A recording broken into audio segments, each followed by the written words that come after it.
லக்ஷ்மி ஸ்ரீ சமையலறையில் உங்களுக்கு புரதச்சத்து, இரும்புச்சத்து, நார்ச்சத்து அதிகரிக்கணுமா? அப்போ நீங்க இந்த இன்ஸ்டன்ட் பிரேக்ஃபாஸ்ட் ரெசிபியை ட்ரை பண்ணி பாருங்க. வாங்க வீடியோக்குள்ள போலாம். இப்போ ஒரு கப்பு நான் மைசூர் தால் எடுத்திருக்கேங்க. இந்த தாலை பற்றி நிறைய பேருக்கு தெரிஞ்சிருக்காதுங்க. அதுலேயும் மெயின் யங் ஜென்ரேஷன் அவங்களுக்கு தெரியாது. இந்த தாலை வச்சு சாம்பார், சூப்பு தாங்க செய்வோம். ஆனால் இதுலேயும் இந்த மாதிரியும் பிரேக்ஃபாஸ்ட் செய்யலாம். இதில் நிறைய ஹெல்த் பெனிஃபிட் இருக்குதுங்க. இதில் புரதச்சத்து, இரும்பு சத்து இருக்கிறதுனால சுகரை கண்ட்ரோல் ஆகுது. 100 கிராம் மைசூர் தாலில் 25 கிராம் புரதச்சத்து இருக்குது. இதை தண்ணி ஊற்றி நல்லா 2-3 டைம் நல்லா கழுவி எடுத்துக்கலாங்க. ஏன்னா மண் தூசெல்லாம் இருக்கும். பருப்பு முழுகிற அளவுக்கு தண்ணி ஊற்றி தட்டு போட்டு மூடி அட்லீஸ்ட் ஒரு அரை ஹவர்னா ஊற வச்சு எடுத்துக்கலாங்க. இது நிறைய நேரம் ஊற வைக்கணும்னு அவசியம் இல்லைங்க. இது அரை ஹவர் ஊற வச்சாவே போதுங்க. பாருங்க, அரை ஹவர் ஆயிடுச்சு. நல்லா ஊறி வந்திருக்கு பாருங்க. இதை தண்ணி நல்லா வடிகட்டிட்டு ஒரு மிக்சி ஜாரில் எல்லாம் போட்டுக்கலாங்க. இது கூடயே எந்த கப்பால் நம்ம பருப்பு அளந்தோமோ அதே கப்பால் அரை கப்பு ரவை போட்டுக்கலாங்க. நான் 2 காஷ்மீரி மிளகா போட்டுக்கிறேங்க. 1/4 ஸ்பூன் சீரகம் போட்டுக்கிறேன். இந்த மாவுக்கு தகுந்த மாதிரி நான் 2 தக்காளி எடுத்துருக்கேங்க. சின்ன தக்காளி கட் பண்ணி போட்டுக்கிறேங்க. இதை நல்லா தண்ணி ஊற்றி நல்லா நைஸாக அரைச்சி எடுத்துன்னு வந்துடலாங்க.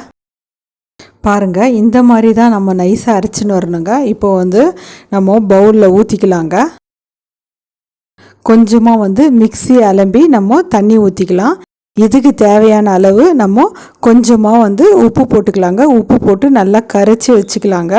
இப்போ இந்த மாவை நம்ம நல்லா தோசை மாவு பதத்துக்கு நம்ம கரைச்சிக்கலாங்க. இதுக்கு ஆப்ப சோடாவோ ஈனோவோ போட தேவையில்லைங்க. இதை புளிக்க வைக்க தேவையில்லைங்க. நம்ம உடனே அப்படியே ஊற்றிடலாம். இன்ஸ்டண்ட்டாக அப்படியே ஊற்றிடலாம். கொஞ்சமாக தண்ணி ஊற்றி தோசை மாவு பதத்துக்கு கரைச்சி எடுத்துக்கலாங்க. கேஸ் ஆன் பண்ணி நம்ம தவா வச்சுக்கலாங்க. தவா நல்லா காஞ்சோடனே ஒரு கரண்டி மாவு எடுத்து குண்டாக நம்ம ஊற்றிக்கலாங்க. ஏன்னா நம்ம ஊத்தாப்பமாக செஞ்சோம்னா டேஸ்ட் ரொம்ப நல்லா இருக்காங்க. ஒரு வெங்காயம் எடுத்து நான் துண்டு துண்டாக கட் பண்ணி இருக்கிறேங்க. அதை நம்ம கொஞ்சம் தூவிக்கலாம். அதே போல் கொஞ்சமாக கொத்தமல்லி போட்டுக்கிறாங்க. எண்ணெய் கொஞ்சமாக ஊற்றிக்கலாங்க. வெங்காயத்தோடு நான் பச்சை மிளகாய் போடலைங்க. ஏன்னா நம்ம மாவு அரைக்கும் போது 2 காஷ்மீர் மிளகாய் போட்டிருக்கோங்க. அதனால நான் பச்சை மிளகாய் போடலைங்க. நீங்கள் வேணும்னா விருப்பப்பட்டால் போட்டுக்கோங்க பச்சை மிளகாய். பாருங்கள், நல்லா வெந்து வந்துச்சு. நம்ம திருப்பி போட்டுக்கலாம். நல்லா திருப்பி போட்டு நல்லா 2 பக்கமும் நம்ம வேக வச்சு எடுத்துக்கலாங்க.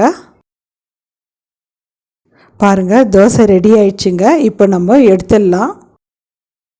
பாருங்கள், மைசூர் தால் ஊத்தாப்பம் ரெடி ஆயிடுச்சு பாருங்கள். இது கூட தொட்டு சாப்பிட்றதுக்கு சட்னி, சாம்பார் எது இருந்தாலும் டேஸ்ட் ரொம்ப நல்லா இருக்குங்க. எப்பவுமே நீங்கள் ஒரே மாதிரி தோசை செஞ்சு சாப்பிட்றதோட இந்த மாதிரி ஹெல்த்தியான மைசூர் தால் தோசை செஞ்சு பாருங்கள். நம்ம சேனலில் அரிசி இல்லாத தோசை ரெசிபி நிறைய போட்டிருக்கோங்க.